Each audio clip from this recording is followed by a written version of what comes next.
أعوذ بالله من الشيطان الرجيم. بسم الله الرحمن الرحيم.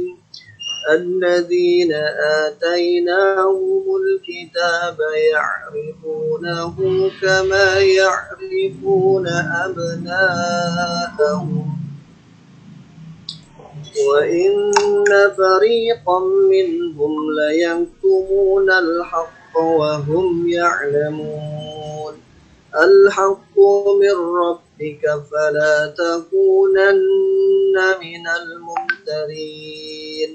ولكل وجهة هو موليها فاستبقوا الخيرات أينما تكونوا يأتي بكم الله جميعا إن الله على كل شيء قدير. ومن حيث خرجت فول وجهك شطر المسجد الحرام وإنه للحق من ربك وما الله بغافل عما تعملون. ومن حيث خرجت فول وجهك شطر المسجد الحرام وحيثما كنتم فولوا وجوهكم شطره لئلا يكون للناس عليكم حجة إلا الذين ظلموا منهم فلا تخشوهم واخشوني ولأتم نعمتي عليكم ولعلكم تهتدون. كما أرسلنا فيكم رسولا منكم يتلو عليكم آياتنا ويزكيكم ويعلمكم الكتاب والحكمة ويعلمكم ما لم تكونوا تعلمون. فاذكروني أذكركم واشكروا لي ولا تكفرون. يا أيها الذين آمنوا استعينوا بالصبر والصلاة إن الله مع الصابرين.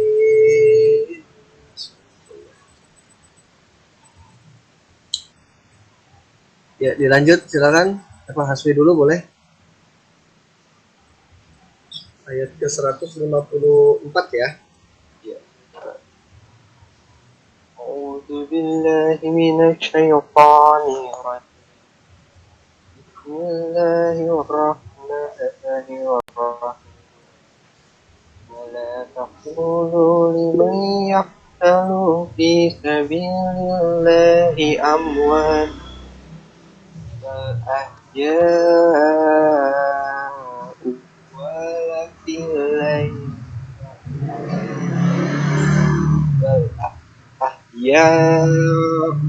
ولكن لا تشكرون.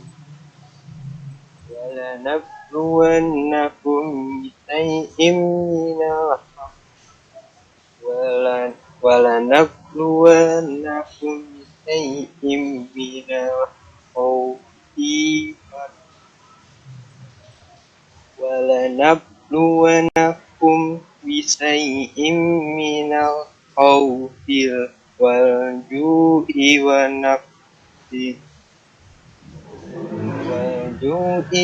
ونقص من الأموال والأنفس والثمرات وبشر الصابرين الذين إذا أصابتهم مصيبة قالوا إنا إليه راجعون. أولئك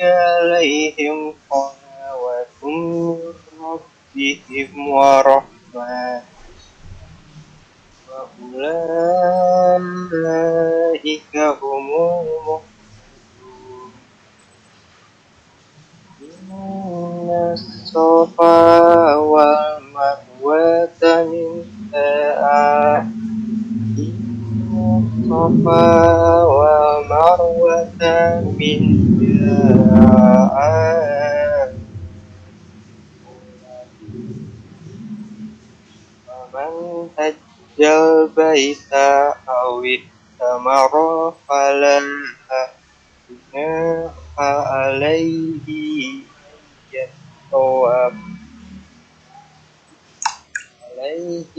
أن يطوف بهم ومن bihima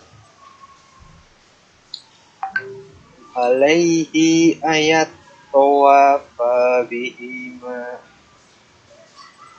ومن تطوع خيرا فإن الله شكير عليم فإن الله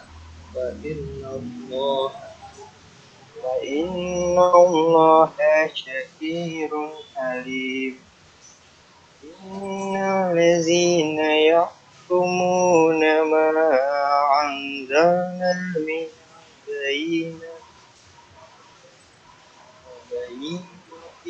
والهدى من بعد ما بين من البينة والهدى من بعد ما بيناه للناس الكتاب أولئك يلعنهم الله ويلعنهم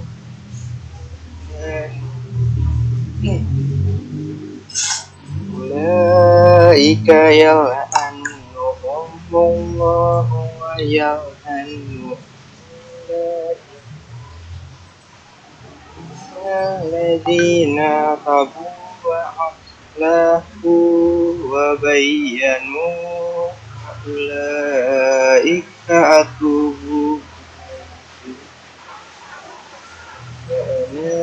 وأنا التواب الرحيم الذين كفروا وماتوا وهم كفروا أولئك عليهم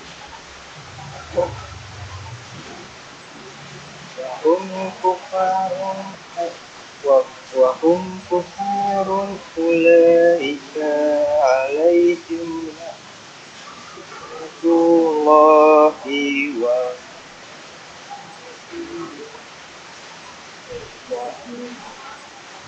خالدين فيها لا يخفف عنهم العذاب ولا هم ينظرون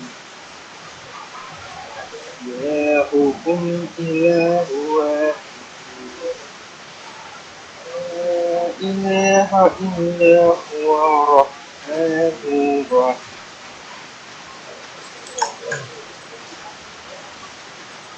ya. Sultan lanjut. 3 terus 94 berarti ya Kak sekarang? Iya betul. Terus berubah. إن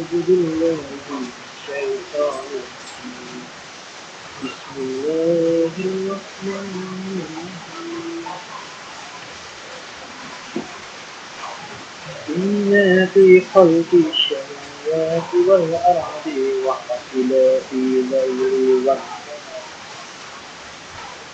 والفلك التي تجري في البحر بما ينفع الناس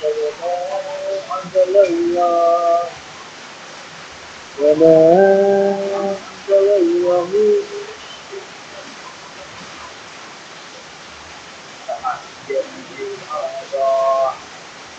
فأحيا به الأرض بعد موتها وبث فيها من كل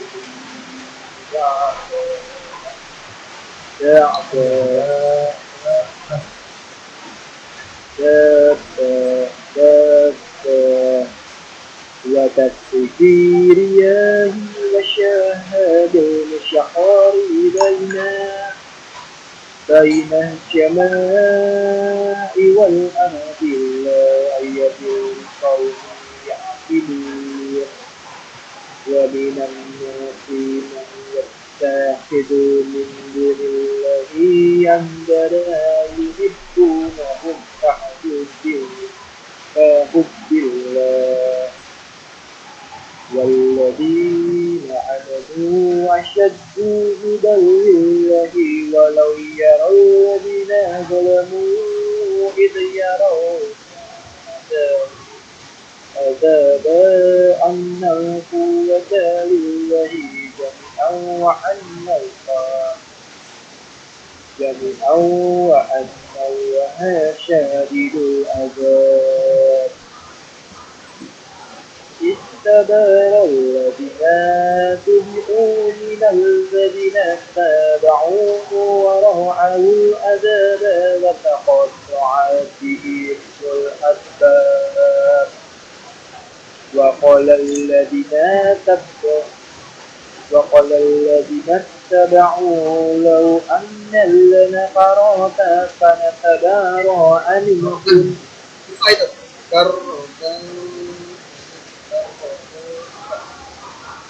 لنفرة فنتبرأ منكم فما تبرأوا منا كذلك يريهم الله أعمالهم حشرات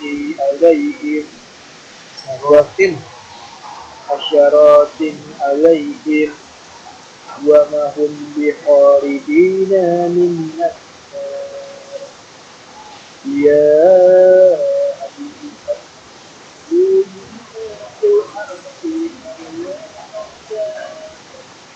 غالبا ولا تتبعوا خطوات الشيطان إنه لكم عدو مبين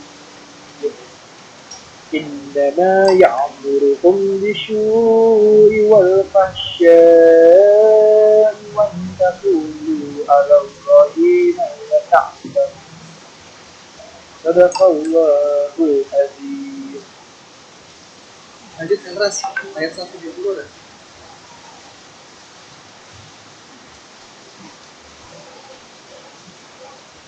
Atas 70. Halo Kak. Ya. 170 betul. A'udzu billahi minasyaitonir rajim. Bismillahirrahmanirrahim. Wa idza qila lahum ittabi'u ma anzalallahu qalu bal nattabi'u ma alfayna 'alaihi aba'ana أولو كان آباؤهم لا يعقلون شيئا ولا يهتدون ومثل الذين كفروا كمثل الذي ينطق بما لا يسمع إلا دعاء ونداء صم بكم عمي فهم لا يعقلون يا أيها الذين آمنوا كلوا من طيبات ما رزقناكم واشكروا لله إن كنتم إياه تعبدون إنما حرم عليكم الميتة والدم ولحم الخنزير وما أهل به لغير الله فمن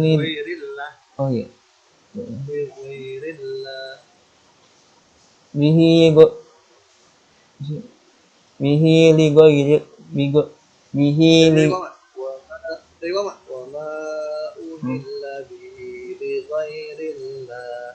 Iya. Wa ma uhilla bihi li ghairillah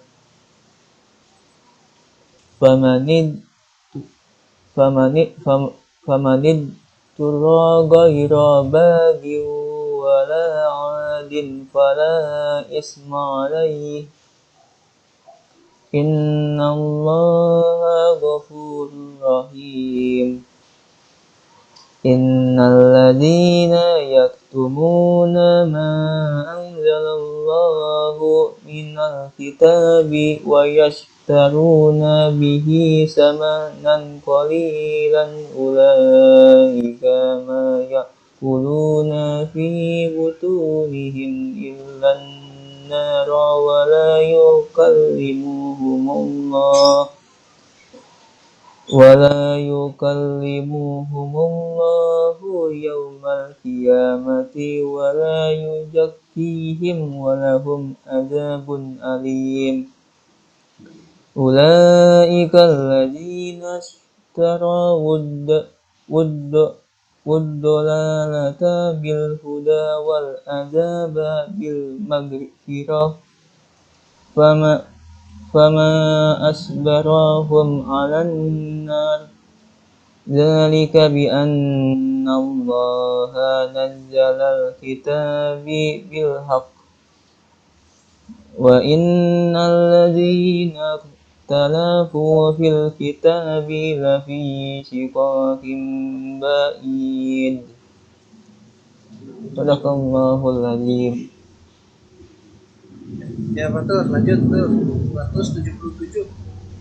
Iya, surat apa Kak? Saya Al-Baqarah ayat 177 tuh. ya Kak, sebentar Kak.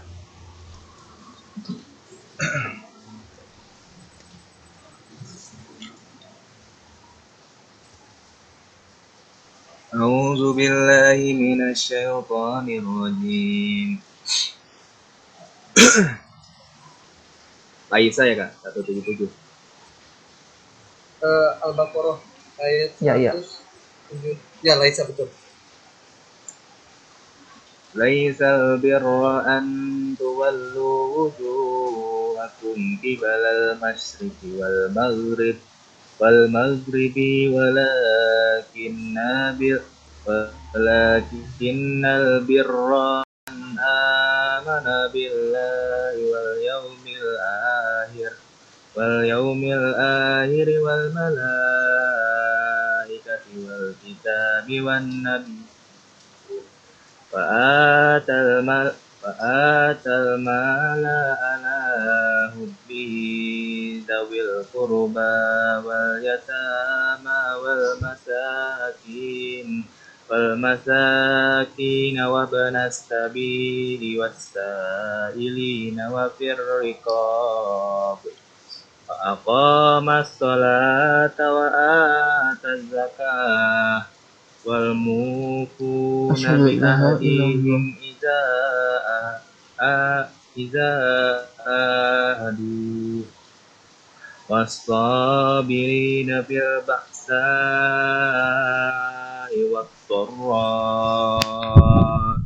wad-dharra'i wa hinal ba's ulaika alladzina sadaqu wa ulaika humul muttaqun ya ayyuhalladzina amanu kutiba alaikumul qisasu fil qatl al-hurru bil hurri wal abdu bil abdi wal unsa bil unsa faman ufiya lahu min ahihi syai'un fattiba'un bil ma'rufi wa ada'un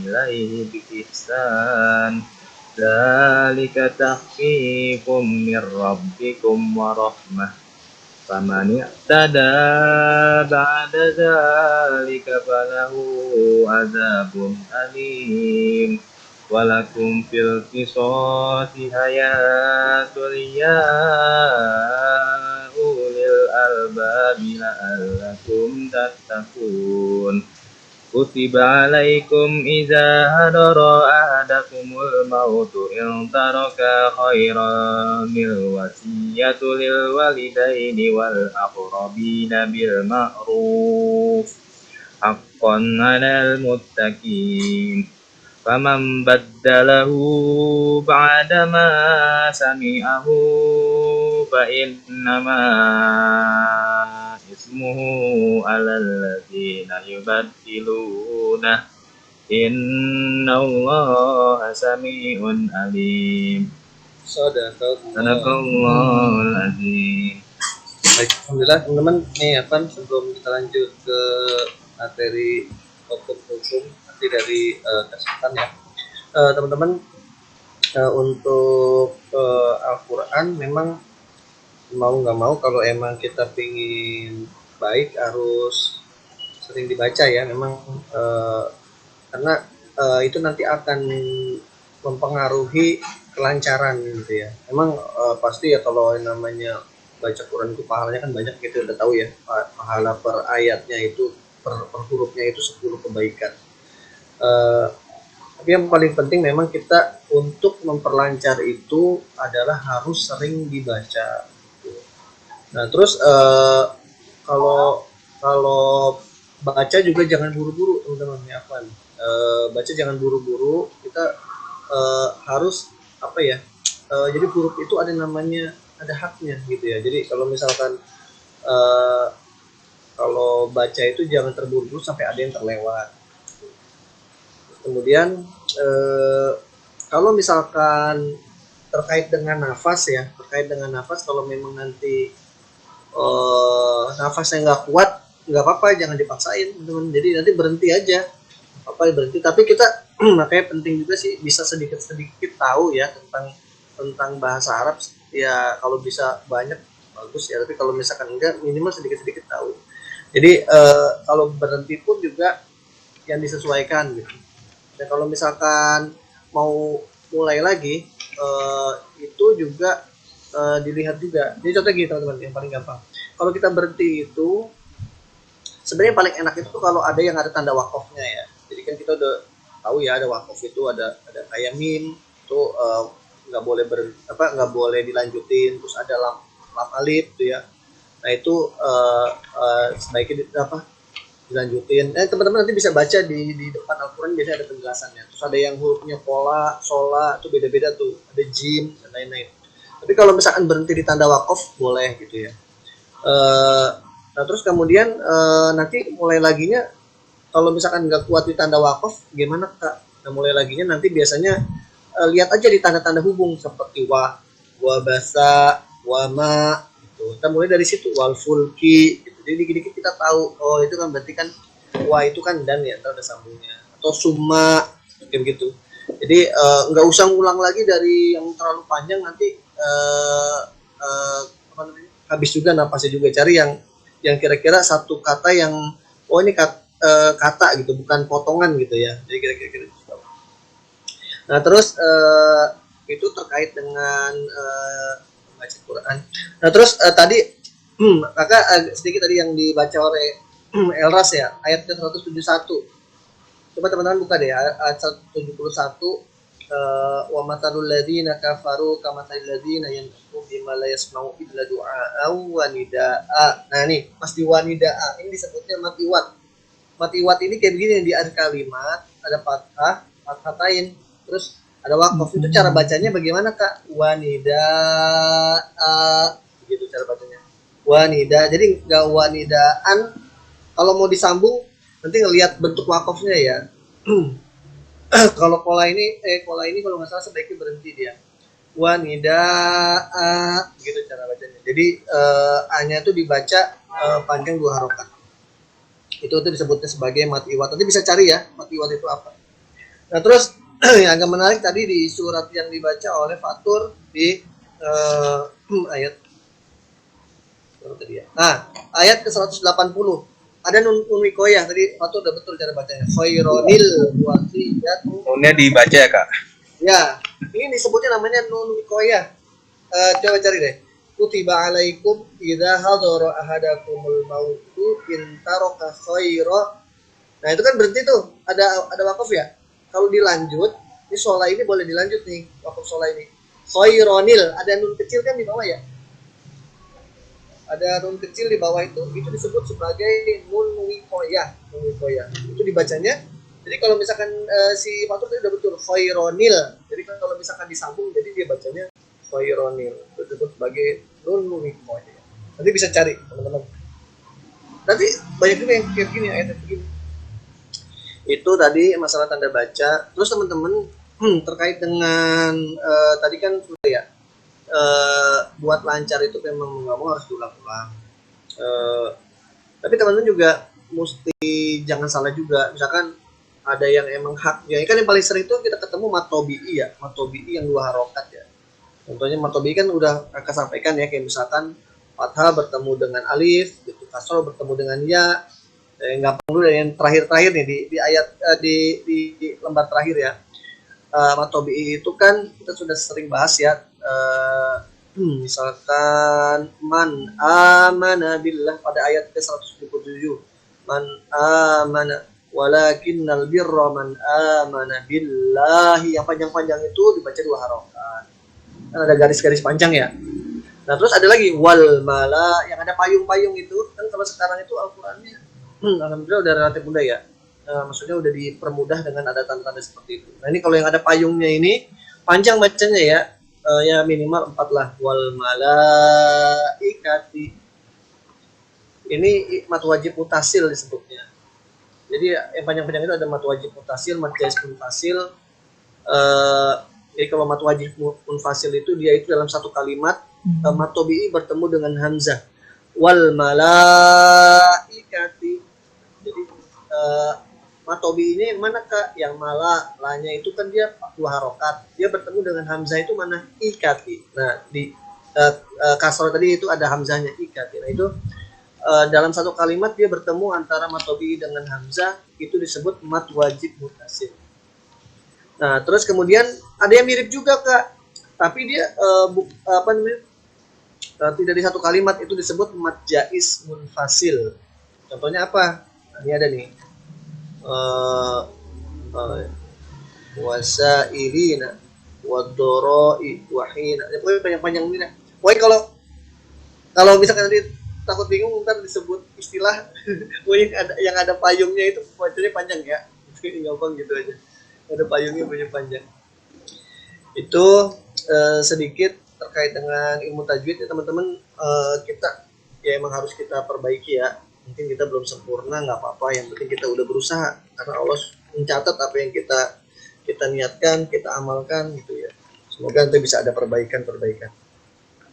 Itu sedikit oh ya untuk jangan lupa untuk yang hukum-hukum tajwid yang seperti idghamnya ya, jangan lupa ya kalau ada dengung gitu ya.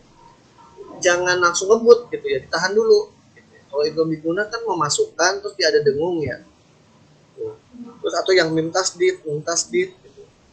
Atau yang ikhfa dibuka-buka lagi pelajarannya apa itu ikhfa. Ikhfa itu apabila huruf mati ataupun tanwin bertemu dengan huruf-huruf selain yang idgham itu udah apa lah insyaallah mungkin ya, kayak ta terus apalagi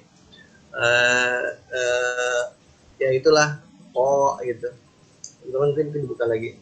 Kalau yang dia selain huruf yang lain biasanya kalau ikhfa itu kalau kakak itu selain huruf yang izhar, idgham, iklab sama ikhfa sama apa?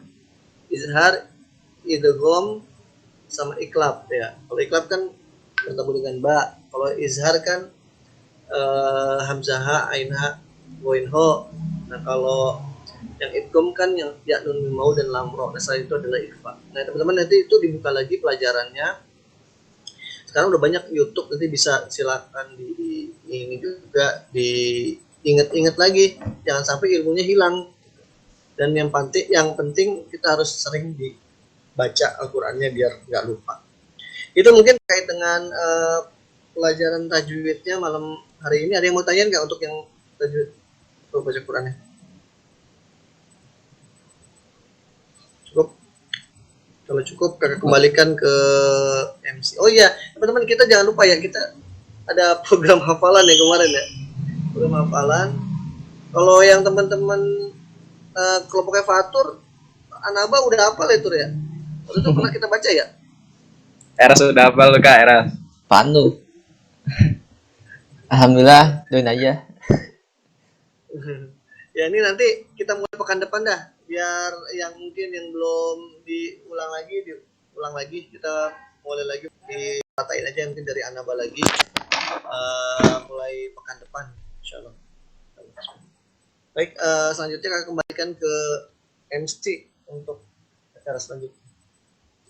Oke, baik, terima kasih Kak Dedi sudah memberikan ilmu tajwid, koreksi-koreksi saat pembacaan tadi. Langsung saja kita lanjut ke sesi kultum materi berikutnya. Sesi berikutnya kultum yang akan dibawakan oleh Kak Sultan. Baik, Kak Sultan, saya persilahkan.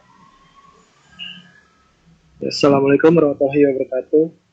Waalaikumsalam warahmatullahi wabarakatuh. Ayo Kak, jadi Kak, kultumnya kayak yang di sholat Jumat atau gimana Kak? Atau langsung aja kayak ke dalam materinya gitu? Bebas. Langsung Oh, bebas, apa? Bebas. Oke deh, langsung deh Kak. Saya soalnya belum tahu Kak awalannya kayak gimana. Nggak apa-apa. Jadi teman-teman, di sini saya mau ngambil tema keefektivitasan Bismillahirrahmanirrahim. Jadi tuh sebelum itu saya mau bacain apa ya? Mau buka baca sih, mau perkenalin ini efektivitas Bismillahirrahmanirrahim itu kayak gimana? Nah, baca kita. Iya. Oke.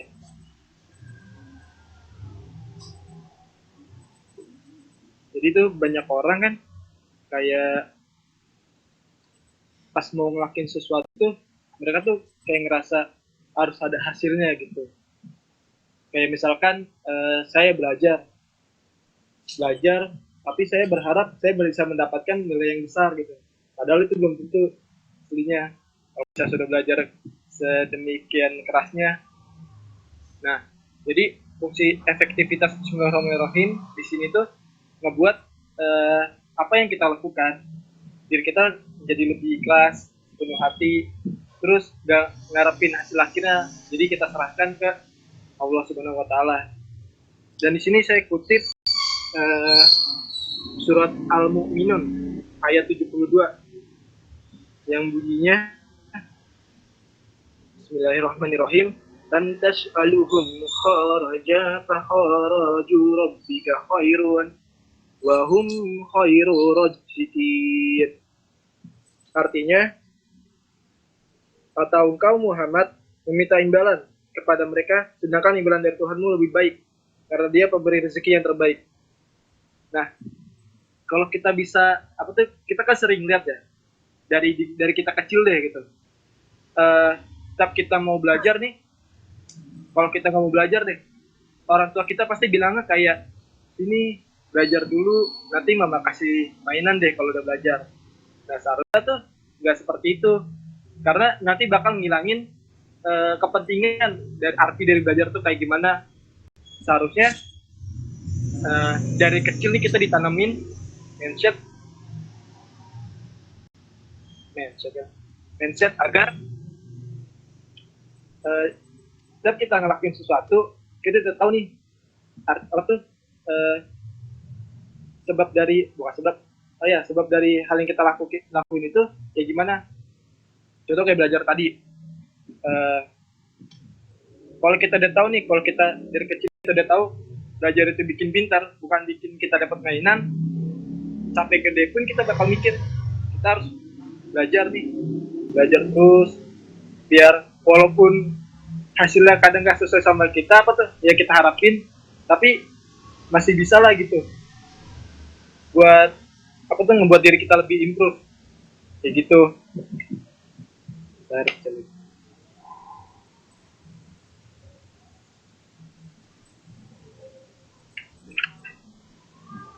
Nih saya kasih tahu ceritanya ya, salah satu ceritanya. Jadi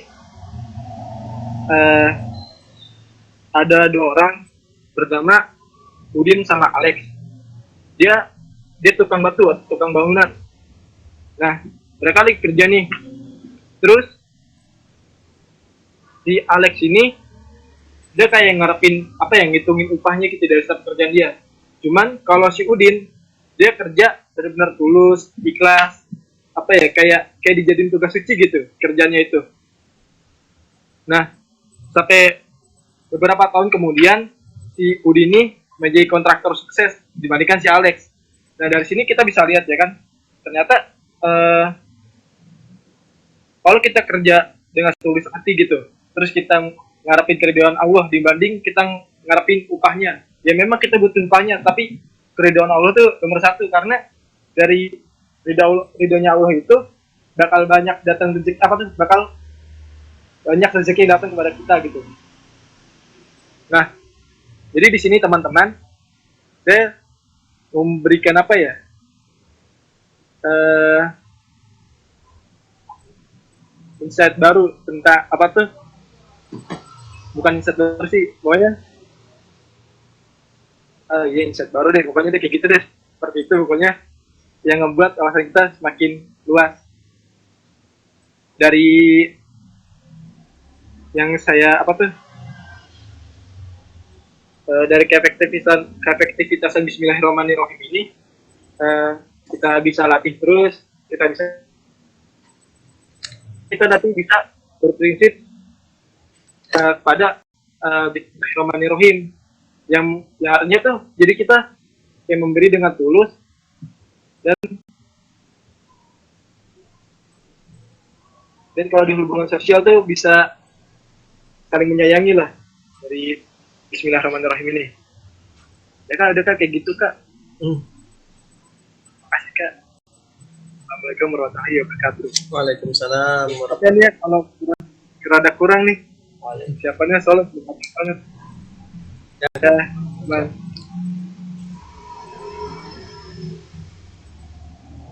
Saya ambil alih kak. Iya, silakan. Oke. Baik, alhamdulillahirobbilalamin. Terima kasih pada Kak Sultan yang sudah membawakan kultum yang mengenai keefektivitasan Bismillahirrahmanirrahim. Yang dimana mungkin saya minta izin untuk mengambil inti dari kultum tadi. Pokoknya apapun yang kita lakukan di dunia itu tujuannya mengharapkan keridhaan Allah Subhanahu wa taala dengan diawali Bismillahirrahmanirrahim. Nah, mungkin itu semua bisa jadi pembelajaran bagi kita semua agar lalu lebih lagi mendekatkan diri kepada Allah Subhanahu wa taala. Baik, selanjutnya kita masuk ke sesi materi yang akan diberikan Kak Dedi. Betul kan enggak? Oh. Betul. Baik. Untuk Kak Dedi, kesempatan waktu saya persilahkan. Baik. Bismillahirrahmanirrahim. Assalamualaikum warahmatullahi wabarakatuh. Waalaikumsalam warahmatullahi wabarakatuh. Alhamdulillahirabbil alamin. Bismillahilladzi arsala rasulahu bil huda wa dinil haqqi liyudhhirahu 'ala dini kullih wa kafa billahi syahida. Asyhadu an la ilaha illallah wa syarika lahu wa asyhadu anna Muhammadan abduhu wa rasuluhu. Shalli ala Muhammad. Alhamdulillah teman-teman sekalian, sangat berbahagia sekali kita bisa bertemu dengan teman-teman sekalian di malam yang hujan ya. Mudah-mudahan hujan ini penuh dengan keberkahan. Kita disunahkan mengucapkan Allahumma shayyiban nafi'an. Allah jadikanlah hujan ini penuh dengan keberkahan dan jauhkanlah kami dari bencana. Baik teman-teman sekalian, alhamdulillah sudah bergabung kita berempat ya. Tadi ada Kak Hadis, cuman lagi ada keperluan katanya menggantikan tugas ibunya, jadi dia izin. Nah, untuk Katolik nanti insya Allah akan nyusul. Baik teman-teman, pada kesempatan kali ini kakak ingin membahas tentang manisnya iman. Teman-teman sekalian, dalam sebuah hadis yang diriwayatkan oleh Bukhari dan Muslim, Rasulullah pernah menyampaikan bahwa ada 3 perkara yang jika kalian memilikinya maka kalian akan mendapatkan manisnya iman. Jadi ada 3 perkara yang kan kalau kita punya kita akan merasakan manisnya iman. Yang pertama adalah apabila orang yang menjadikan Allah dan Rasulnya lebih dicintai daripada selainnya. Jadi pertama adalah Allah dan Rasulnya lebih dicintai daripada selainnya. Yang kedua, mencintai seorang semata-mata karena Allah. Mencintai seorang semata-mata karena Allah. Yang ketiga, tidak senang kembali kepada kekufuran setelah diselamatkan atau diberi hidayah oleh Allah, sebagaimana tidak senangnya dilemparkan ke dalam api neraka. Baik teman-teman, ini adalah hadis yang sangat dahsyat ya, bagaimana supaya kita bisa merasakan manisnya iman. Jadi iman itu harusnya berbuah hal yang manis gitu ya. Dan ketika rasa manis dari keimanan kepada Allah, kepada Rasul, kepada hari akhir itu kita rasakan, maka kita akan mendapatkan kebahagiaan yang luar biasa gitu ya. Kebahagiaan yang juga dirasakan oleh para rasul, para sahabat, para pengikut dari rasul-rasul itu, sehingga mereka bisa berdakwah ataupun menyerukan kebaikan itu yang bahkan akhirnya harus berkorban apapun itu gitu ya. Kalau misalkan kita berbicara tentang bagaimana motivasi apa yang bisa menggerakkan Nabi Ibrahim itu untuk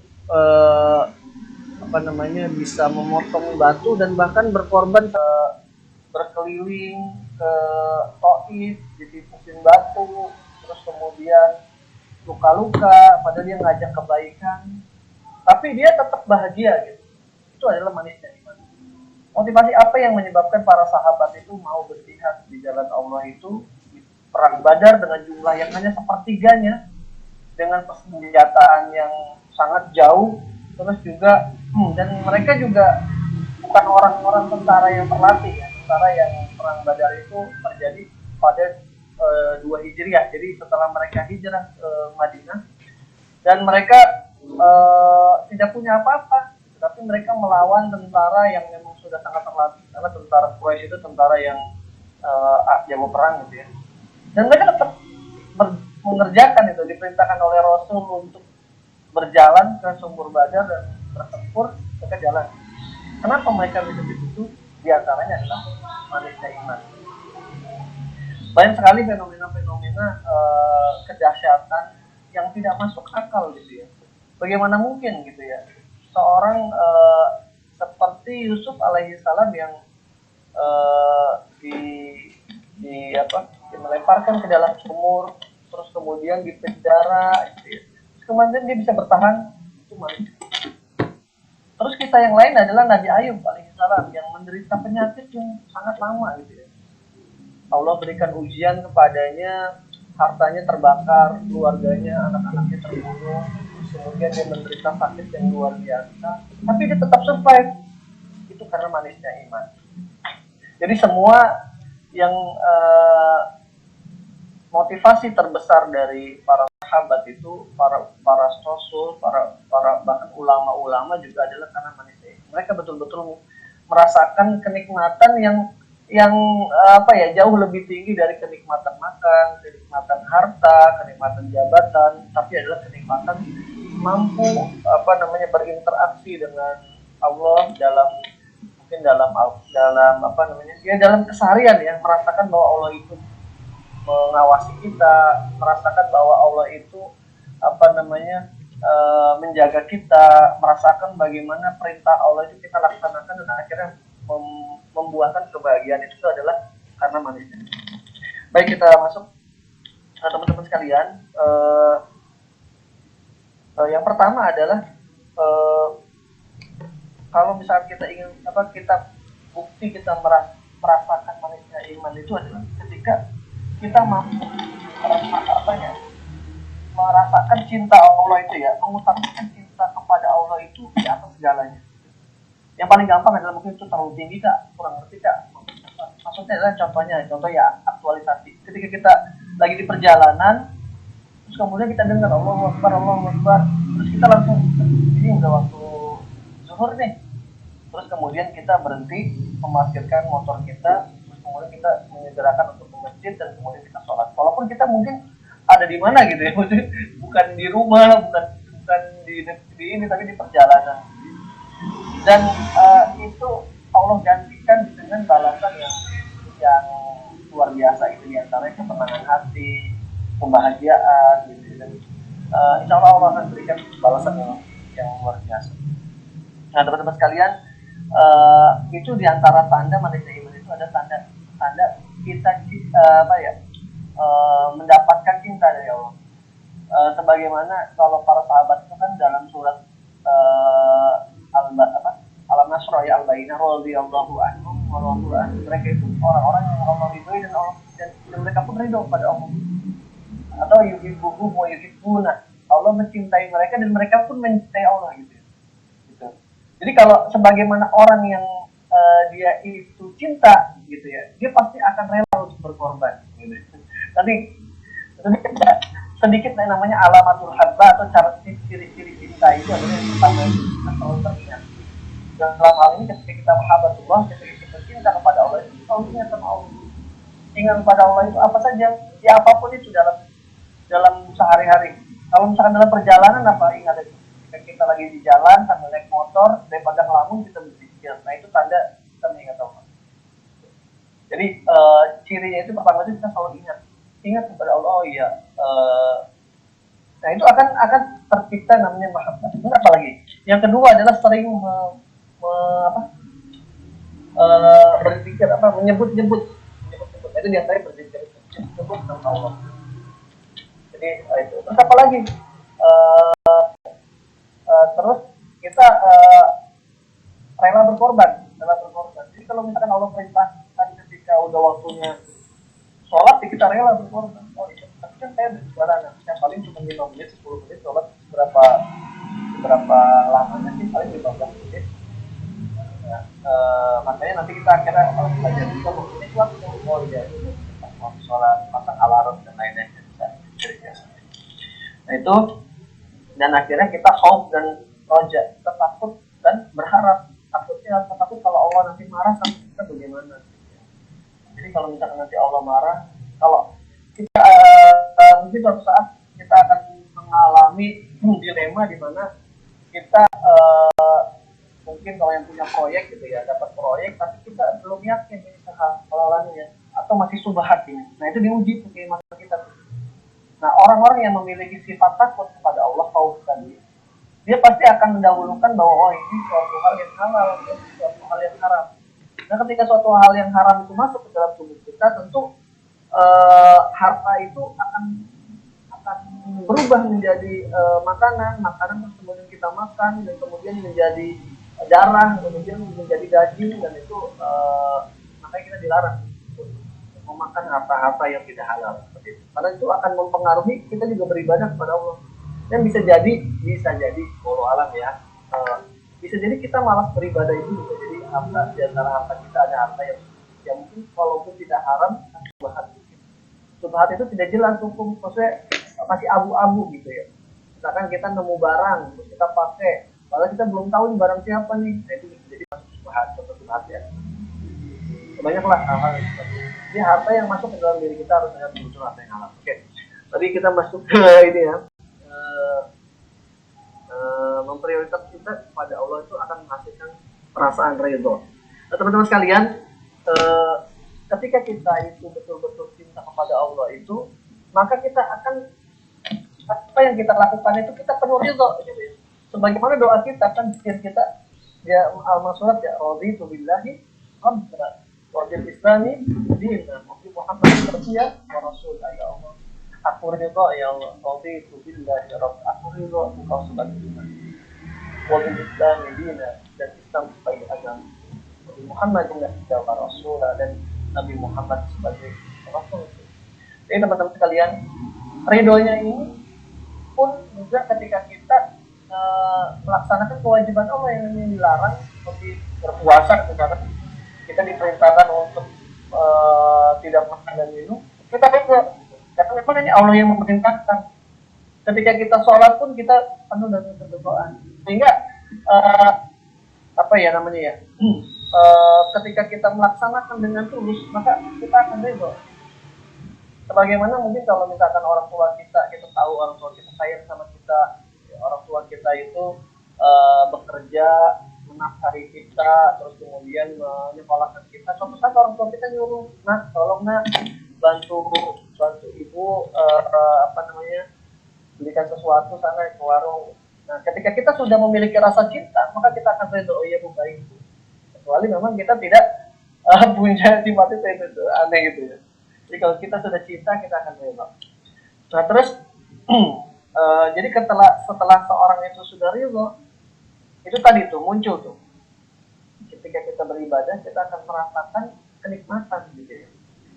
Sebagaimana Rasulullah itu juga menyampaikan sholat itu dijadikan sebagai kebahagiaan buat kita.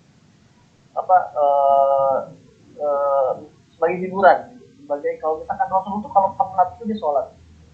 Jadi teman-teman sekalian, kalau misalkan kita sudah ridho dengan apa yang Allah tetapkan, kita sudah mengikuti, maka itu semuanya itu akan menjadi sangat sangat indah sekali. Dan ketika kita berdiri malam, sholat malam, tahajud itu bukan suatu hal yang berat, karena memang kita sudah ridho, kita sudah cinta gitu. Dan nanti Allah akan berikan balasan yang lebih dari itu. Kita mungkin merasa sudah berbuat, tapi ketika Allah membalas, Allah memberikan balasan yang lebih.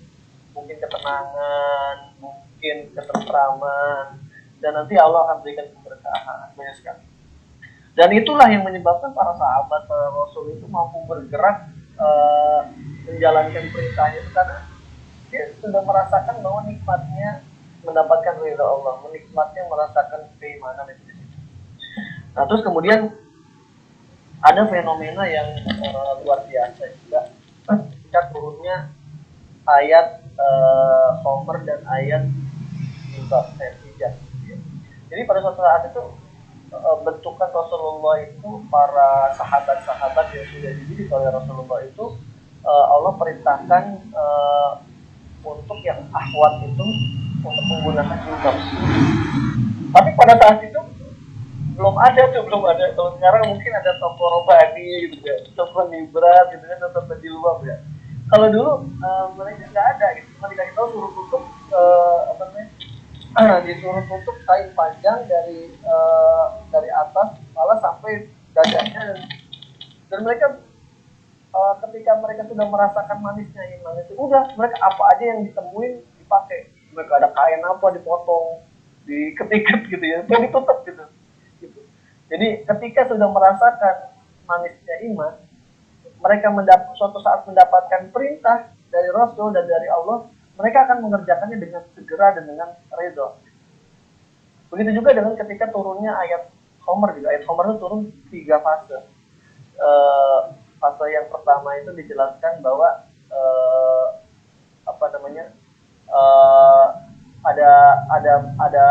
ada manfaat dan ada mudarat, tapi lebih banyak mudaratnya. Terus kemudian ada 3 lah. Yang terakhir itu adalah dilarang untuk judi Homer, itu dilarang. Dan ketika mereka sudah mendengar ayat terakhir itu bahwa dilarang Homer, mereka pada saat itu juga memecahkan Homer yang ada di wadah-wadah itu dihancurkan, dan akhirnya pada saat itu di jalan-jalan itu penuh dengan Homer. Dan mereka melakukannya dengan ridho. Nah itu kita juga Allah memerintahkan sesuatu, kita ridho dengan apa yang Allah, nanti Allah akan ganti dengan sesuatu hal yang lebih baik. Nah terus kemudian teman-teman sekalian, itu tadi tiga hal. Jadi kalau misalnya yang pertama itu adalah kita menjadikan Allah dan Rasulnya lebih dicintai dari sangat lain, itu sangat penting sekali. Ketika Rasulullah memerintahkan kepada kita untuk berbuat baik kepada orang tua, kita jalanin sebagai bentuk rasa cinta kita kepada Allah. Dan itu juga suatu hal yang baik. Pasti apa yang diperintahkan Allah dan apa yang dilarang oleh Allah itu adalah pasti sesuatu hal yang baik. Ketika perintah berbuat baik kepada orang tua, itu sangat baik sekali, perintah yang sangat baik. Ketika dilarang hamba, itu juga sangat baik. Pasti semuanya itu adalah suatu hal yang baik buat kita maupun buat keluarga. Itu terus yang kedua adalah mencintai seseorang itu semata-mata karena Allah. Ya ini contohnya, teman-teman sekalian, kalau apa yang kita suka dengar ya dulu ya, lagu Tobu Ati itu. Yang kedua wong kang soleh kumpulono ya, berkumpul dengan orang-orang soleh kan gitu. Kalau lagu Tobu Ati ya itu kopi gitu. Itu emang nasihat yang diberikan oleh para ulama ya, ulama-ulama pada kita. Dan memang betul gitu ya. Dalam hadisnya ada nggak ada ini di antara ini mencintai seorang itu karena Allah. Jadi ketika ini kita nih contohnya kayak begini nih, kita ngaji kayak begini, kita sama teman kita itu kita mencintai dia karena Allah. Gitu ya. Mencintai dalam artian itu ya kita ya apa ya kan kita sebagai seorang sahabat yang baik gitu ya. Itu karena Allah betul. Buktinya apa? Jadi kalau misalkan memang nanti suatu saat teman kita ada musibah kita bantu. Ini kayak misalkan gini, seperti kita nih, ada yang nggak hadir ya. Nah ini harusnya kalau kita sudah memiliki rasa cinta yang dalam, maka kita harus menjadi concern kita. Si A kenapa nggak pernah hadir ya? B kenapa kita hadirnya telat dulu? C kenapa? Nah ini teman-teman ini juga perlu kita latih gitu ya. Sehingga kita akan kenapa kita cinta sama sampai seperti itu? Karena kita ingin saudara kita itu juga mendapatkan hidayah seperti yang mereka mendapatkan ilmu yang bermanfaat, mereka mendapatkan kebaikan, sehingga nanti kita akan bisa masuk surga bersama-sama. Itu sebenarnya.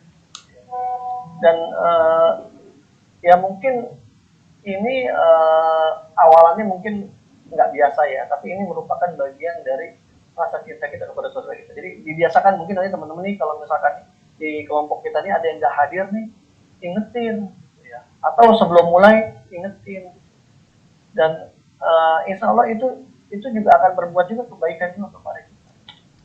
Jadi jangan khawatir, tidak akan meleset kita hitungan kebaikan sedikit apapun pasti akan tercatat dan akan dibalas.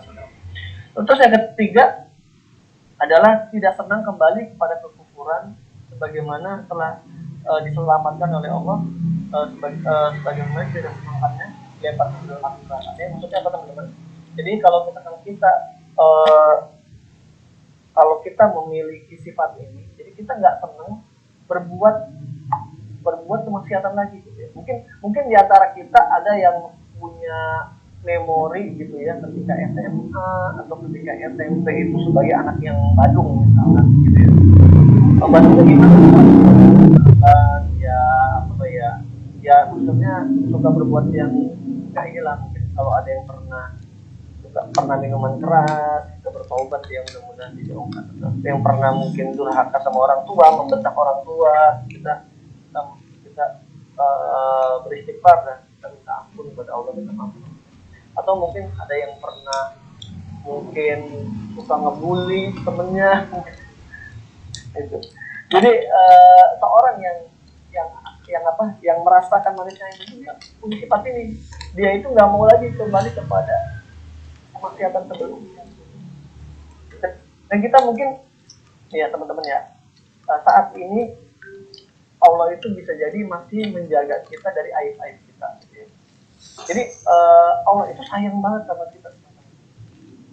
Dan di antara bukti sayangnya Allah itu bisa jadi kita tuh sebenarnya punya aib loh. Aib kita itu juga nggak tanggung-tanggung gede gitu ya. Tapi Allah nggak buka itu, Allah menjaga itu supaya kita tidak malu, supaya kita tidak minder atau apa ya. Yang jelas Allah ingin kita itu lebih baik ya. Dan itu adalah diantara bukti sayangnya Allah. Dan kita pun juga harus merubah sifat kita ya. Kalaupun memang kita punya masa lalu yang kelam, mungkin kenakalan atau mungkin harus kita ingat-ingat itu ya. Jangan sampai kita kembali lagi ke masa lalu itu. Yang udah dulu ya sudah dulu. Kita diminta untuk beristighfar. Jadi katanya itu penjahat itu punya masa depan, ulama punya masa lalu. Jadi semuanya itu sebenarnya dibutuhkan.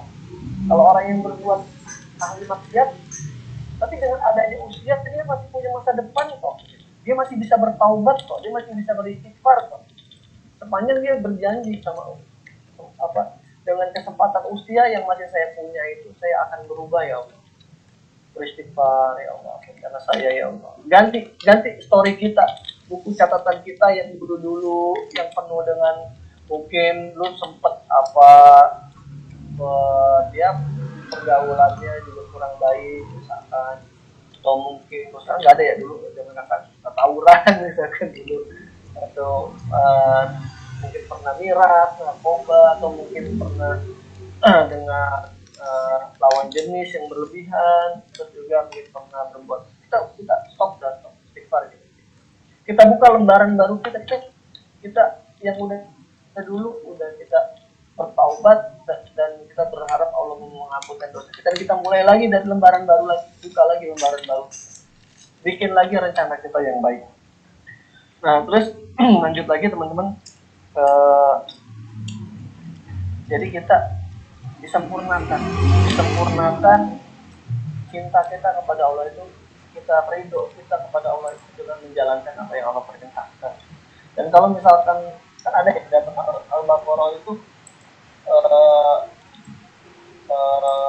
orang-orang itu diantaranya itu adalah ciri orang-orang yang munafik itu adalah apabila dia bertemu dengan orang beriman, qalu amana wa idza qala ila syayatinihim qalu inna ma'astazi'un. Nah, kata para itu. Jadi cirinya itu diantaranya adalah orang-orang yang apabila bertemu dengan orang-orang yang beriman dia berkata qalu amanah. Itu orang munafik ya. Ini maksudnya ini ayat ini disampaikan supaya kita mawas diri, jangan ke bawah kayak begitu. Jadi orang munafik diantaranya apa? Apabila dia bertemu dengan orang yang beriman, dia berkata, dia ketemu orang pengajian atau anak mahasiswa, dia bilang, oh, saya juga ngaji, saya juga apa. Tapi wa idza qala bila syayatin, tapi dia kembali pada setan-setan mereka, kan setan itu kan dari golongan jin manusia ya.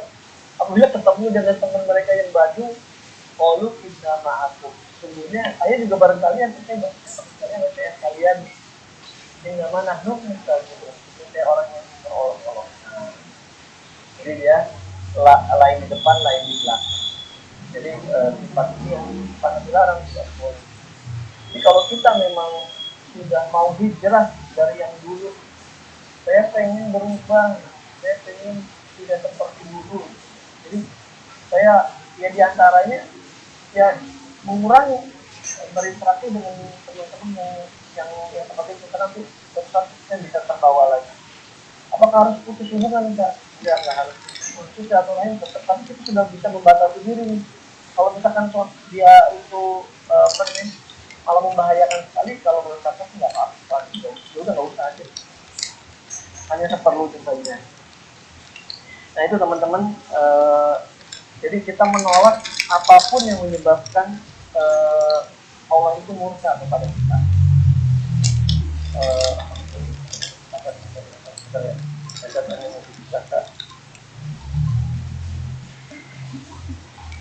Baik, jadi teman-teman, kita evaluasi diri kita, ini kita masih dikasih Allah kesempatan.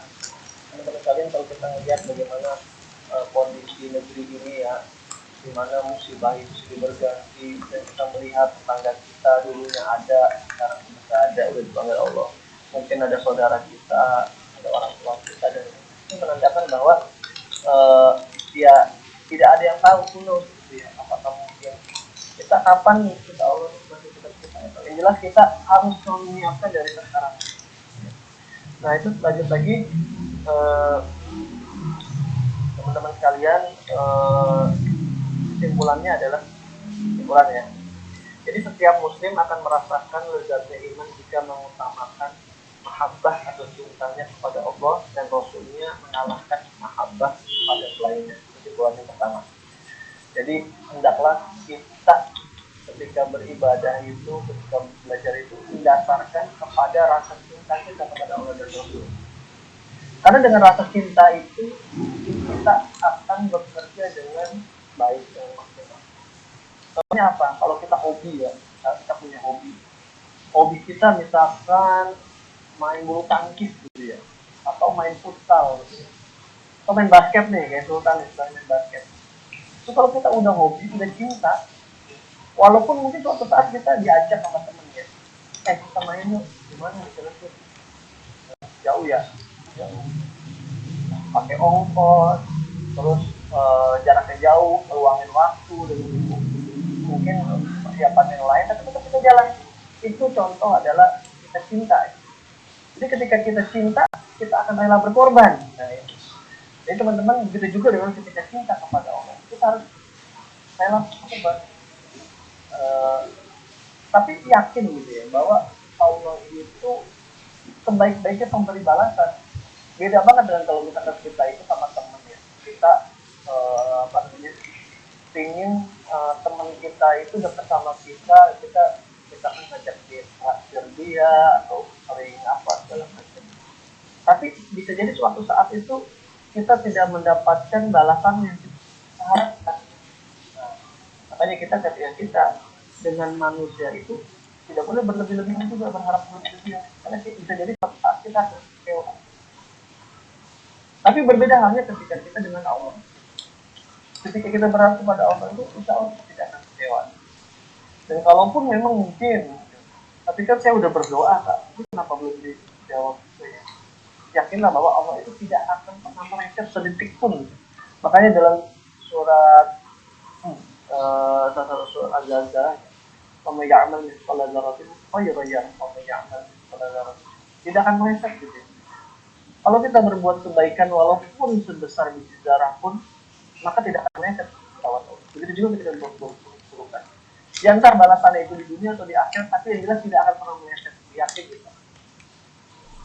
Kemudian di poin yang pertama tadi, yang kedua adalah mahabbah ataupun rasa cinta kita kepada Allah itu akan melahirkan sikap ridho tadi ya, sikap ridho. Ridho bahwa Allah sebagai Tuhan kita, Nabi Muhammad sebagai Rasul kita, dan ridho sebagai Islam sebagai agama. Jadi ketika sudah cinta kita akan ridho, seberapapun berat kita akan ridho. Nah, mungkin kita suatu saat akan menderita sakit, kita ridho juga dengan ketentuan Allah. Suatu saat kita mendapatkan kebahagiaan, kita juga ridho juga. Jadi dijadikan itu apa yang terjadi kepada kita itu kita ridho dengan takdir Allah. Nah terus kemudian makanya di antaranya tadi kita diperintahkan untuk sering berdoa, Alhamdulillah Rabbah kita Medina Muhammadin Nabi.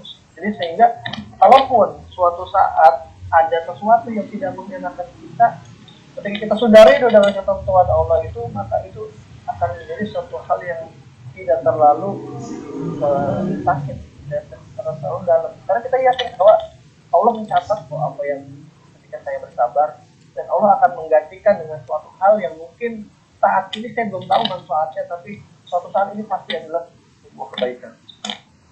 Terus yang ketiga adalah kelezatan menjalankan ketaatan, bahkan kelezatan dalam memikul beban akan dirasakan mereka yang memiliki keridhaan kepada Allah. Jadi teman-teman mungkin nanti ke depannya mungkin ada penugasan juga buat kelompok ini misalkan. Kenapa? Karena kelompok ini adalah kelompok alumni Rohis maupun alumni SMU 5. Kita sudah bilang sih sama kelompok Mitafatur dan KLRAS ya.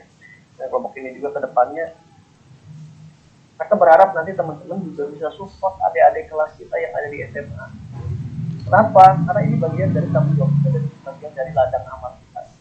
Kalau apapun itu kontribusinya, di antaranya mungkin terdekat adalah kita kondisi pandemi gini bagaimana bisa merekrut mereka dalam acara rohis ataupun acara sosial. Sehingga tongkat apa ya dakwah itu, tongkat keislaman itu tidak akan putus. Bagaimana kalau kita lihat pelari estafet itu ya, ketika dia itu sudah lari sampai di satu titik tertentu, dia harus menyerahkan tongkat itu kepada pelari untuk melanjutkan larinya. Dan pelari itu juga, pelari kedua juga berlari dengan kecepatan yang tinggi, dan kemudian suatu saat dia juga menyerahkan tongkat itu untuk beralih. Kemudian pelari ketiga itu akan melanjutkan tanggung jawabnya dan melanjutkan proses yang harus ditempuhnya. Pelari ketiga juga begitu, sampai akhirnya pertandingan selesai dan semuanya berhasil memasuki garis finish. Begitu juga dengan kita.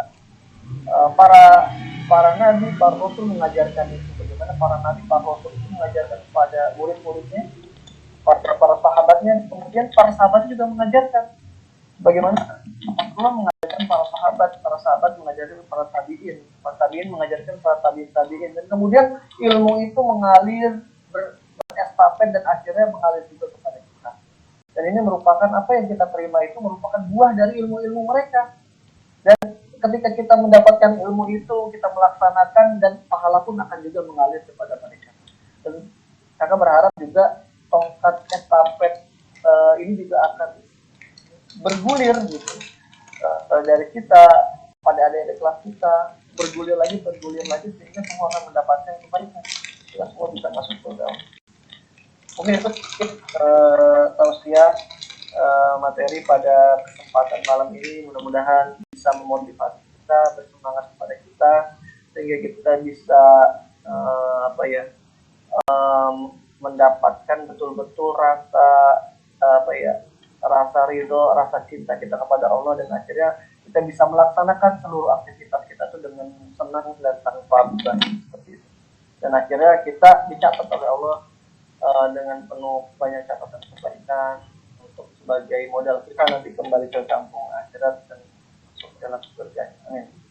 Jazakumullah khairan. Saya kembalikan lagi kepada Haswi. Assalamualaikum warahmatullahi wabarakatuh. Waalaikumsalam warahmatullahi wabarakatuh. Baik, terima kasih pada Kak Dedi. Alhamdulillahirrahmanirrahim. Terima kasih atas penyampaian tausiahnya yang semoga bisa menjadi bermanfaat dan pembelajaran bagi kita saat di dunia maupun di akhirat. Amin. Nah, bisa nggak kerasa ternyata kita udah di sesi terakhir, yakni sesi sharing antar anggota mentoring. Baik, gimana nih kakak, ada yang mau dibagi mengenai apa yang udah terjadi di minggu ini, atau mengenai yang baik atau keresahan gitu Kak? Dari Kak Sultan mungkin, Kak Era, Kak Fatur, Tagat. Tagat sih baru udah. Lu nggak apa-apa kan aja dong. Lihat Kak, saya mau sharing nih Kak. Wah, jadi ya kira-kira ini saya ngerasa kadang setiap sholat ya Kak, ada aja gitu tertimbul kayak perasaan kayak nggak percaya, bukan nggak percaya sih, kayak apa sih namanya sih, kayak perlawanan gitu Kak. Pas itu perlawanan kayak misalkan sholat nih, terus saya berdoa minta sama Allah, tapi nanti tuh kayak ngerasa benar atau enggak sih gitu kan, jadi kayak ngerasa takut sendiri Kak, kayak gitu Kak. Itu ada solusi nggak sih Kak buat perasaan? Takutnya kenapa tuh? Takut dosa Kak, soalnya berlawanan gitu. Jadi kayak misalkan kayak minta ini, terus saya mikir ini beneran terjadi atau enggak gitu Kak. Jadi kayak meragukan gitu loh Kak. Cuman saya sebenarnya nggak mau.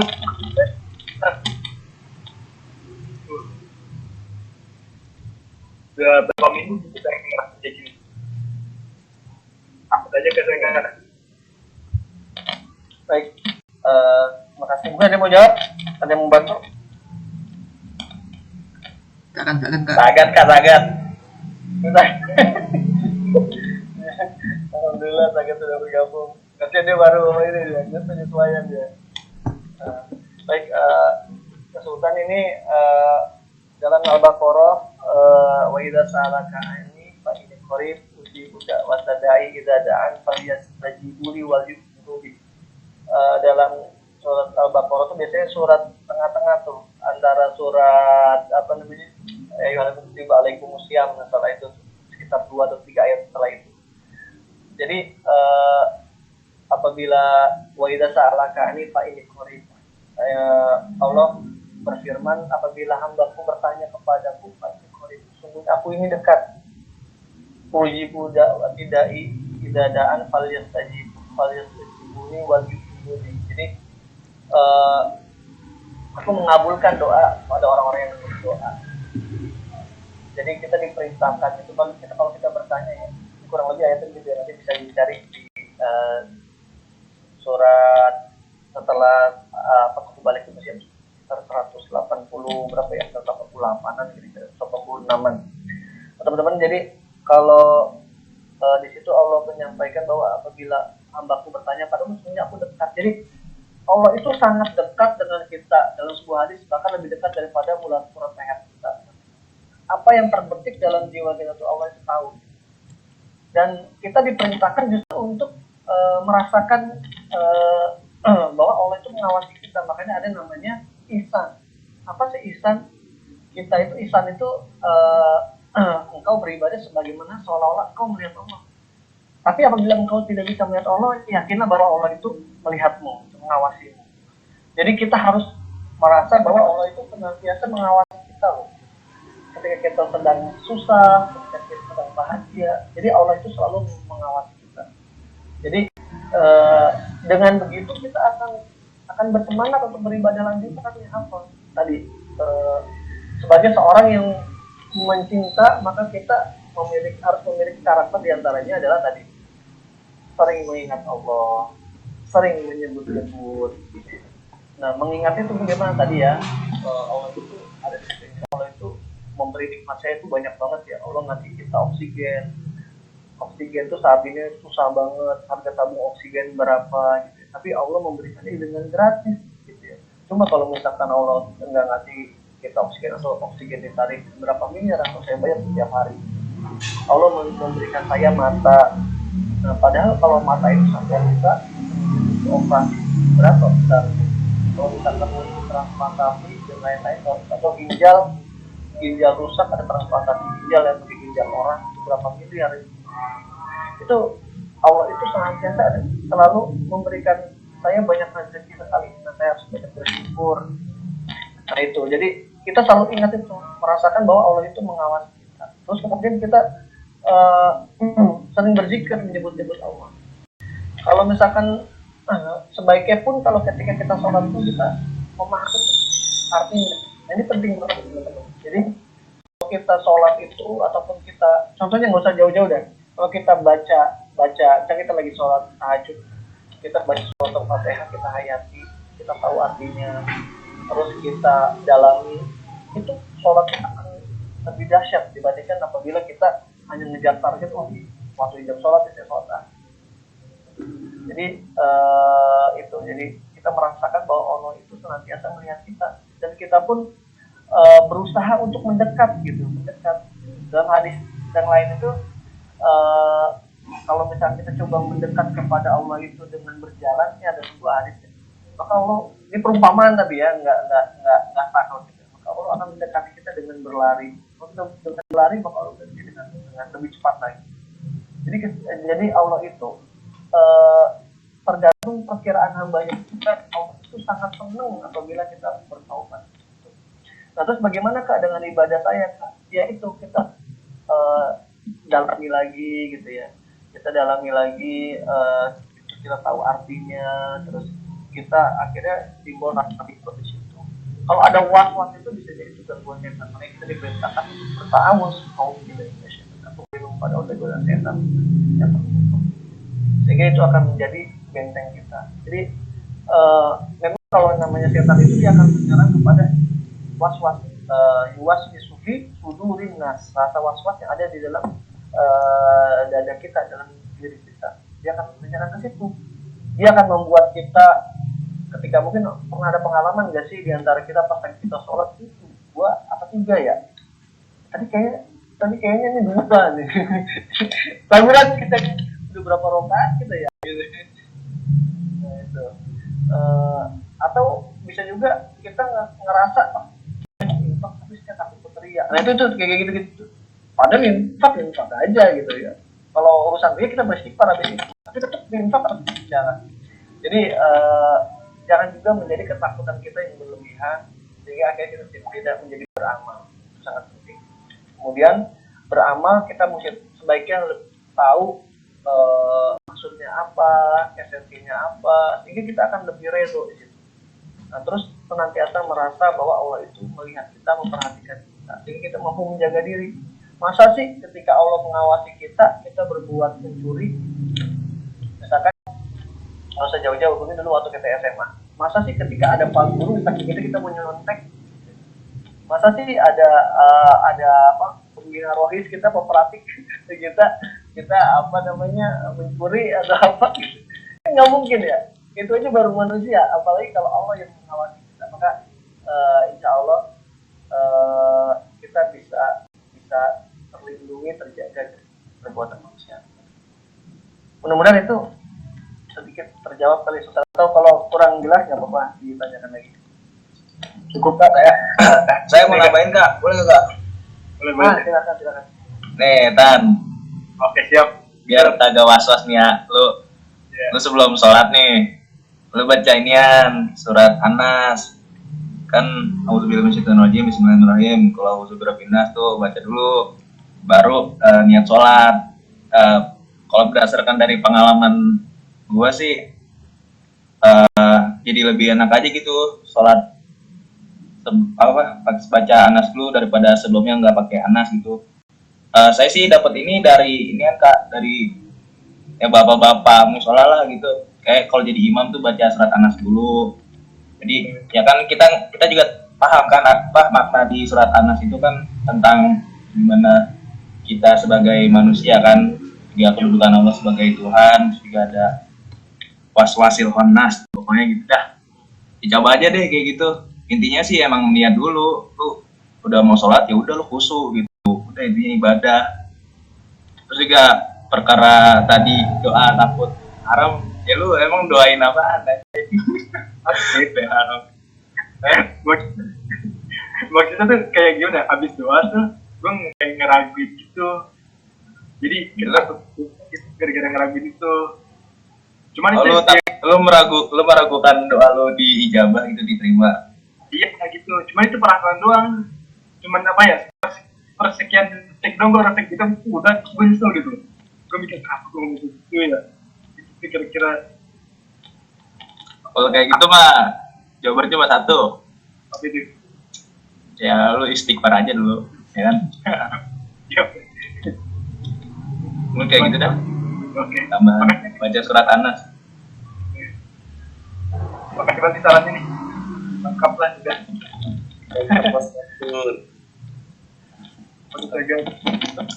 Mudah-mudahan bisa terjawab ya Sultan ya, tadi betul apa yang disampaikan oleh Pak Tur, memang asal banyak juga kalau imam itu kan harus begitu ya, sama baca biasanya audzubillahi min min hamazati syayatin audzubillahi rabbi ayah turun, bisa juga sebelumnya aku berlindung audzubillahi min hamazati dari godaan gangguan setan audzubillahi rabbi ayah turun. Itu ada Kalau apa kan ya kayak Bapak pakai bahasa Indonesia. Ngomongnya pakai bahasa Indonesia, Bang. ya. Kalau ini kalau Anas kan udah apa? Itu bacanya surat Anas, Sultan RT. Iya. Lu surat Anas emang nggak apa? Tahu lah, tahu apa? Auzubillahi minasyaitonirrajim. Nah, itu aja kalau emang enggak apa, auzubillahi minasyaitonirrajim. Apakah Yasin. Yasin.